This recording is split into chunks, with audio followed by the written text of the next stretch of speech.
जिन्हें अपनी जिम्मेदारियां नजर आती हैं उन्हें परेशानियां दूर दूर तक नजर आती हैं। नमस्कार, मैं सौरभ गोस्वामी। आज हम बात करना चाहेंगे ललितपुर के यातायात पर। ललितपुर के यातायात में जिस तरीके से विसंगतियां बढ़ती चली जा रही हैं और उसको लेके लगातार खामोशी बढ़ती जा रही है। कोई भी आला अधिकारी जिम्मेदारी के साथ अपना कर्तव्यों का निर्वहन नहीं करना चाहता। निचले क्रम की ब्यूरोक्रेसी पर जिम्मेदारियां छोड़ दी गई हैं। ललितपुर मौजूदा समय में गर्मी का मौसम है और लगभग दोपहरी में 44 डिग्री सेल्सियस तापमान हो जाता है। 44 डिग्री सेल्सियस तापमान में लोग सड़कों पर जाम की स्थिति के कारण वहां पर खड़े रहते हैं और सड़कें लगातार सिकुड़ती चली जा रही हैं। वो भी इसलिए कि वहां पर अवैध अतिक्रमण लगातार पसर रहा है। ललितपुर के दोनों ही जिम्मेदार अधिकारी जिनके कार्यकाल को लगभग 1.5 साल होने को है, ललितपुर डीएम अक्षय त्रिपाठी और ललितपुर एसपी मोहम्मद मुश्ताक, इन दोनों अधिकारियों ने ना जाने कितनी बैठकें पूरे 1.5 साल में की होंगी। लगभग मेरे हिसाब से तो 30 से अधिक बैठकें इन्होंने यातायात व्यवस्था को सुधारने को लेकर की होंगी। उसी में यातायात माह भी है और भी तमाम जागरूकता के कार्यक्रम लगातार चलते ही रहते। प्रदेश सरकार की तरफ से भी गाइडलाइन आती ही रहती है, लेकिन इन दोनों ही जिम्मेदार अधिकारियों के पास इतना अच्छा कोई मॉडल नहीं है जो ललितपुर की जो बिगड़ती हुई व्यवस्था है, खासतौर से यातायात और अतिक्रमण, उस पर कुछ कर पाएं। कोई भी ऐसा रोल मॉडल उन्होंने तैयार नहीं कर पाए हैं जिससे कहा जाए कि हाँ, बहुत अच्छी व्यवस्था इन लोगों ने दी है। ललितपुर में लगातार जनता परेशान हो रही है। कभी दिन में तो कभी रात्रि में जाम की स्थिति बन जाती है। पूर्व में तैयारियां देखने को नहीं मिल रही और दुर्भाग्य की बात तो यह है कि जिन्हें जिम्मेदारियां दी गई हैं वो जिम्मेदारियां निभाते हुए नजर भी नहीं आ रहे हैं। केवल ललितपुर में अगर किसी व्यक्ति की जिम्मेदारी है तो वो यातायात प्रभारी टीएसआई से हम कहते हैं उनकी और उनकी टीम की है। आज 20-25 लोगों के सहारे ललितपुर नगर की पूरी यातायात व्यवस्था देखी जा रही है। उसी क्षेत्र में कुछ ग्रामीण अंचल भी आता है, जबकि यातायात के लिए प्रमुख तौर पर नगर के यातायात के लिए पुलिस, तो वहीं जो है नगर पालिका भी जिम्मेदार है, तो वहीं आरटीओ विभाग भी जिम्मेदार है। लेकिन इन लोगों की संयुक्त कार्रवाई देखने को मिलती है, नहीं संयुक्त कोई ऐसी प्लानिंग जिससे कहा जाए कि ललितपुर की बिगड़ी हुई यातायात व्यवस्था को सुधारा जा सकता है। ललितपुर के दोनों ही अधिकारी अपनी पीठ थपथपा सकते हैं और यह कह सकते हैं कि हमने बहुत शानदार 1.5 साल किए हैं, निकाले हैं, कामकाज किया है। लेकिन वहीं हम ये कहेंगे इन 1.5 सालों में ललितपुर की बिगड़ी हुई यातायात व्यवस्था को लेकर अगर कुछ हुआ है तो वो केवल बैठकें हैं। बैठक के परिणाम क्या हुए इस पर कोई चर्चा नहीं हुई। ललितपुर डीएम के अक्षय त्रिपाठी ये कह सकेंगे, बता सकेंगे ललितपुर के पत्रकारों के सामने आके कि हमने ये व्यवस्था दी और हमने इस तरीके से इसको संभाला और सुधारा है?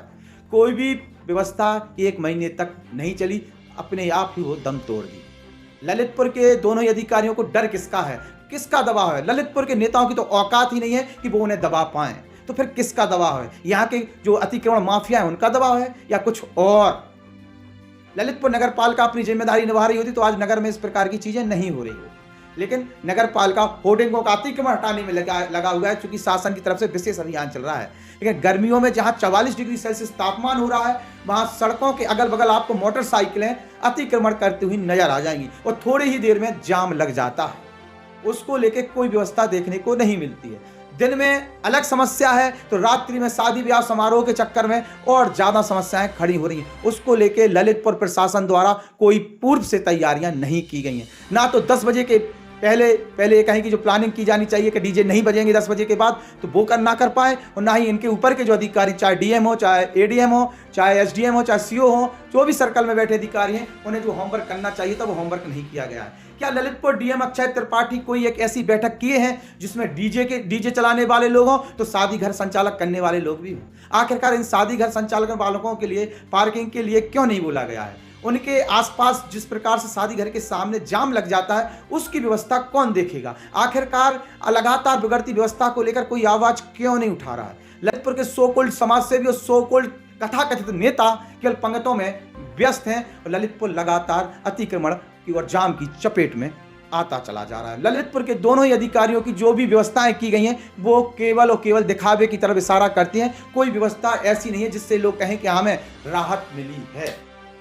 ऐसे में सवाल एक खड़े होते हैं कि आखिरकार अधिकारी कर क्या रहे हैं? लगातार बढ़ती एक्सीडेंट की घटनाएं हम और आपके बीच के लोगों को हम खो रहे हैं और उसकी जिम्मेदारी कोई नहीं लेना चाहता है। ललितपुर में जिन जिम्मेदार अधिकारियों ने जिन्हें यातायात सीओ की जिम्मेदारी दी है, उन्हें जनता पहचानती तक नहीं है। हमें तो आज तक किसी चेकिंग के दौरान वो दिखे तक नहीं है। यह स्थिति है ललितपुर में जो यातायात प्रभारी सीओ सर्कल है उनकी। ललितपुर के एसपी साहब ने उन्हें जिम्मेदारी तो दे दी कागजों में, लेकिन लिखा पढ़ी में कागजों में जिम्मेदारी मिलने के बावजूद ये महाशय जो है जिन्हें जिम्मेदारी दी गई है वो सड़कों पर देखे नहीं गए हैं। ना ही सुबह टाइम, ना दोपहर टाइम, ना ही शाम के टाइम, ना ही रात्रि में जो जाम लग रहा है उसको लेके। रात्रि में शादी घरों के बाहर जिस प्रकार से भीड़ देखने को मिल रही है उसके कारण जो जाम लग रहा है उसको लेकर ललितपुर प्रशासन के पास कोई तैयारियां नहीं है। और खासतौर से जो यातायात व्यवस्था में पुलिस लगी है उसके साथ अगर कोतवाली की पुलिस सहयोग करे, जो चौकी क्षेत्र की पुलिस है, तो बहुत कुछ व्यवस्थाएं सुधर सकती हैं। लेकिन फिर वही चीज कि जिन्हें जिम्मेदारी दी गई है वो जिम्मेदारी नहीं निभाना चाहते। जिन सीओ साहब को जिम्मेदारी दी गई है वो सीओ साहब जब जिम्मेदारी नहीं निभाएंगे तो निचले क्रम की ब्यूरोक्रेसी को क्या पड़ा है, क्यों वो जाके एक समाज सेवा के तौर पर काम करते रहे। और जो दुर्घटनाएं हो रही हैं उसमें हमारे ललितपुर के सोकुल समाज सेवी हम आप सब इसलिए सुकून से बैठे हैं कि कोई मरने वाला हमारा अपना नहीं है, किसी दूसरे का घर बर्बाद हुआ है। ये अधिकारी आएंगे, अपनी दुकान चलाएंगे और निकल जाएंगे। इनको तो काम है अपनी ड्यूटी एक एक दिन काटना और निकल जाना। लेकिन बिगड़ रही व्यवस्था ललितपुर की, यहाँ के लोग सरवाइव कर रहे हैं, यहाँ परेशान हो रहे हैं। किसी दिन ललितपुर के आला अधिकारी जिस दिन बिना स्क्वाड के निकल जाएं और वहां फिर देखें कि किस प्रकार की समस्या, तो पता चलेगा कि डीएम क्या होता है और एसपी क्या होता है। ना तो कोई डीएम साहब को साटेगा, ना कोई एसपी साहब को साटेगा और जाम में गाड़ियां खड़ी रहेंगी। यह स्थिति है ललितपुर के अंदर। ऐसे हमारे नेता बिना स्क्वाड के निकल जाए तो उन्हें समझ में आ जाएगा। आम जनता हर दिन जाम में पिस रही है, दोपहर में पिस रही है तो रात्रि में भी पिस रही है। शादी समारोह के दौरान जो प्लानिंग होनी चाहिए, खासतौर से पार्किंग को लेकर वो व्यवस्था नहीं की गई। डीजे वालों के लिए स्पष्ट आदेश है, उसके बाद डीजे कैसे बज रहे हैं, कौन से स्थानीय चौकी इंचार्ज हैं जो डीजे बजवा रहे हैं, कौन से वो लोग हैं जो बीच में मलाई छाड़ रहे हैं, कौन सा सुविधा शुल्क ले रहे हैं जिसके कारण इस डीजे बज रहे हैं। ये तमाम सवाल हैं जो आरोपों के तौर पर ललितपुर प्रशासन के ऊपर लग रहे हैं। एसडीएम सदर की क्या जिम्मेदारी है? शाम के टाइम उन्होंने कितनी बार देखा कि कौन कौन से डीजे बज रहे हैं, कौन कौन के शादी घर उन्होंने चेक किए। एसडीएम के साथ साथ सीओ की क्या जिम्मेदारी है, वो क्या कर रहे हैं? ये तमाम सवाल खड़े होते हैं पूरे जिले के अंदर के एसडीएम और सीओ की। अकेली यह समस्या ललितपुर नगर की नहीं, तालबेट की भी हो सकती है, मड़ौरा की हो सकती है, मेहरौनी की भी हो सकती है, पाली की भी हो सकती है और भी नगर क्षेत्र की हो सकती है। तो ललितपुर पुलिस जो न्यायालय के आदेश है उसका पालन नहीं करा पा रही है। ललितपुर की बिगड़ती यातायात व्यवस्था के अगर कोई जिम्मेदार है तो ललितपुर के दोनों ही जिम्मेदार अधिकारी, इसमें डीएम और एसपी, चूंकि वो अपने निचले ब्यूरोक्रेसी से काम नहीं ले पाए हैं और दोनों ही सक्षम अधिकारी कोई ऐसा मॉडल नहीं दे पाए जिससे ललितपुर की जो बिगड़ती हुई यातायात व्यवस्था है, जो लगातार सड़कें अतिक्रमण की चपेट में है, उसको सुधारा जाए। शर्म की बात सोचिए आप, एक भी टैक्सी स्टैंड स्थानीय तौर पर ललितपुर पुलिस या प्रशासन चालू नहीं करा पाई है। उल्टा अतिक्रमण की चपेट में है वो स्थान, कोई भी सख्ती नहीं देखने को मिली है। उल्टा यह है कि जो अतिक्रमण माफिया हैं, खासतौर से बड़े बड़े दुकानदार जो अतिक्रमण सड़कों पर किए हुए हैं, उन्हें रोकने तक की हिम्मत नहीं है जिले के सक्षम अधिकारियों की। आप सोच सकते हैं किस प्रकार की स्थिति बन गई है आपके नगर की। क्या कहेंगे ललितपुर की यातायात व्यवस्था को लेकर? कौन जिम्मेदार है? कितनी समस्या है? कहां कहां जाम लगता है? और कितनी बार आपने यातायात प्रभारी सीओ के लिए आपने ड्यूटी के दौरान यातायात व्यवस्था सुधारते हुए देखा है? अगर देखे हो तो हमें उनकी फोटो जरूर भेज दीजिए, हम भी उनके दर्शन करना चाहेंगे कि हमारे बहुत अच्छे लोकप्रिय एसपी साहब ने ऐसे महाशय को जिम्मेदारी दी है जो दिखाई नहीं दे रहे हैं। नमस्कार।